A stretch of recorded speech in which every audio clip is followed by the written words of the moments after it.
नमस्कार. आज आपण बनवणार आहोत न उकडता न तळता अगदी झटपट होणारी अशी आळूवडी तव्यावर कशी बनवायची ते आज बघूया.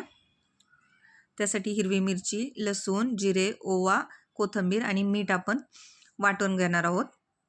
एका मिक्सरच्या भांड्यामध्ये घालून वाटून घेऊया.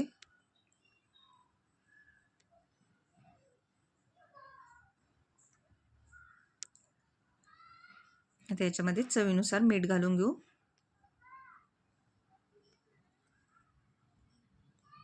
आणि थोडंसं पाणी घालून याचं पातळ वाटण बनवून घ्यायचं आहे आपल्याला.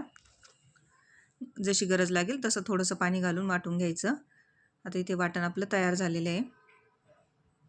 थोडंसं पाणी घालून वाटण आपण करून घेतलं आहे. आता याला बाजूला ठेवू. आता वडीसाठी बेसन पीठ घेऊ. इथे एक मोठी वाटी चाळून घेतलेलं बेसन पीठ घेतलं आहे. त्याच्यामध्ये हा तयार केलेला मसाला टाकून घेऊ. आणि मिक्सरचं भांडं धुवून थोडंसं पाणी पण याच्यामध्ये टाकून घेऊ.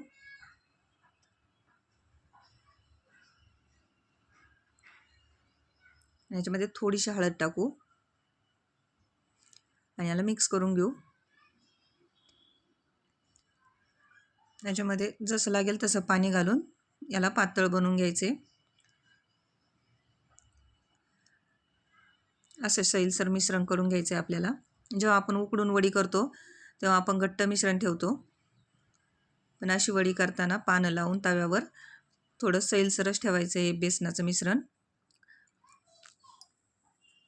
इथे गावरान अळूची पानं घेतलीत मी. स्वच्छ धुवून कोरडी करून घेतली ती पानं. ही गावरान अळूची पानं आहेत. आता चला बघूया वडी कशी करायची. तर असं एक पान घ्यायचं आणि ते असं पलटी टाकायचं. ह्या बाजूने पीठ नाही लावायचं, ह्या पाठीमागच्या बाजूने याला पीठ लावायचं आहे. आणि थोडंसं पीठ घेऊन याला लावून घ्यायचं. सिंगल पानाचीच वडी करणार आहे मी. तुमचे पानं खूप कोवळे असतील तर डबल पानाची केली तरी चालेल. एकसारखं पातळ असं पीठ लावून घ्यायचं सगळीकडे. पिठाचं मिश्रण असंच ठेवा. याच्यापेक्षा जास्त घट्ट झालं तर वडी आपली थोडीशी खायला निब्बर होऊ शकते. आणि अशी याची गुंडाळी करून घ्यायची आणि इथे कडेच्या तिथे जास्त पीठ लावून असं चिकटवून घ्यायचं. अशी आपली वडी तयार झाली. आता याच प्रकारे आपण दुसरी पण वडी करून घेऊ.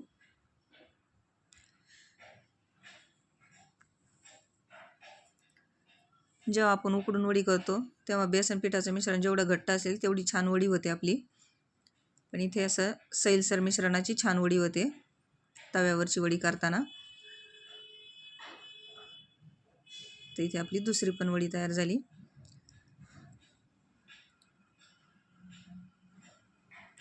आता अशाच प्रकारे आपण आपल्या सगळ्या वड्या करून घेतल्या. तिथे आपल्या सगळ्या वड्या करून तयार झालेल्या आहेत पीठ लावून. आता याला आपण भाजून घेऊ. एकदम कमीत तेलात आपण आज वडी करणार आहोत. असं तव्यावर थोडंसं तेल टाकून घेऊ आणि ते सगळीकडे पसरवून घेऊ. सगळ्या तव्याला तेल लावून घ्यायचं असं. आणि आता याच्यावर वड्या ठेवून घेऊ.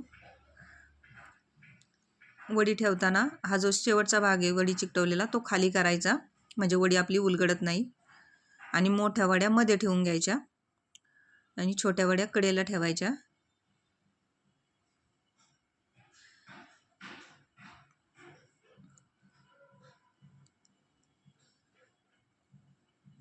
अशा पद्धतीने आपण वड्या ठेवून घेऊ.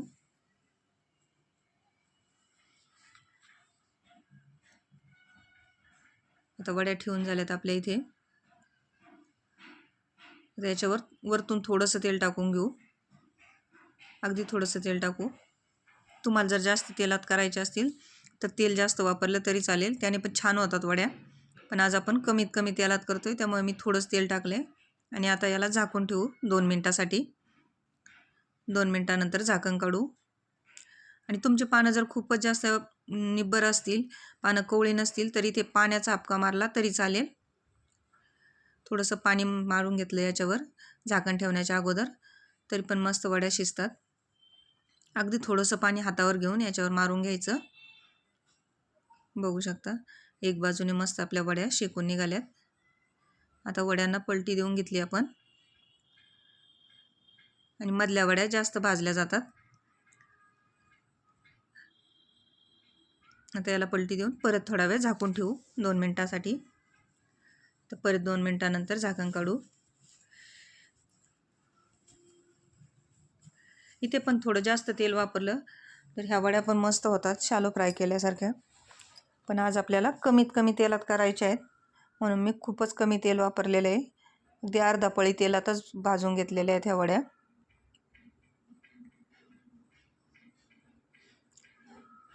अशा ज्या राहिल्यात भाजायच्या त्या मध्ये घ्यायच्या आणि ज्या भाजून झाल्यात त्या कडेला ठेवून घ्यायच्या. अशा पद्धतीने आपल्या वड्या भाजून घ्यायच्या सगळ्या. आता इथे भाजून झाल्यात आपल्या वड्या. एकदम मस्त लागतात ह्या वड्या पण खायला आणि एकदम झटपट होतात. उकडून तळून करण्याच्या वड्यांना वेळ लागतो, तशा ह्या वड्या 10 मिनिटात तयार होतात. तर इथे आपल्या वड्या तयार झालेल्या आहेत. ह्या वड्या आपण काढून घेऊ आणि तव्यावर दुसरी बॅच टाकून घेऊ.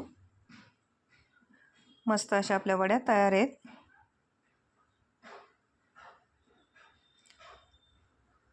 अशा पद्धतीने तुम्ही पण एकदा वड्या करून बघा. करायला एकदम सोप्या, खायला एकदम चविष्ट अशा वड्या होतात ह्या. व्हिडिओ बघितल्याबद्दल धन्यवाद.